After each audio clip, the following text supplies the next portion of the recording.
ம். இப்போ எவ்வளோ அழகாக வருது. கீழே ஒரு சுற்று, மேலே ஊசியை ஒரு சுற்று. எப்படி சாய்க்காத நேரம் வை. ஒரு சுற்று சுற்றுனா 2 சுற்று சுற்றுறேன். 2 சுற்று சுற்றக்கூடாது, ஒரு சுற்று தான் சுற்றணும். 2 சுற்று சுற்றுனேன்னா கீழே போய் மாட்டிக்கிறோம். அது ஏண்டி இத்தனை சுற்று சுற்றுற? ஒரு சுற்று சுற்று.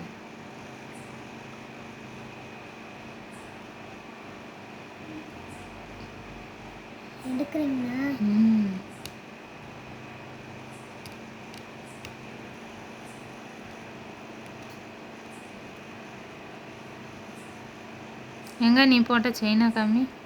அங்கே வரையா போட்டிருக்க? கையெடு.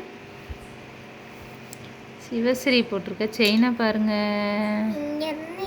அங்கே வரைய போட்டிருக்கா. போட போகிறேன்னு. எப்படி இருக்குது அப்படின்ட்டு சொல்லி ஒரு லைக்கு கமெண்ட் கொடுத்துட்டு போயிருங்க.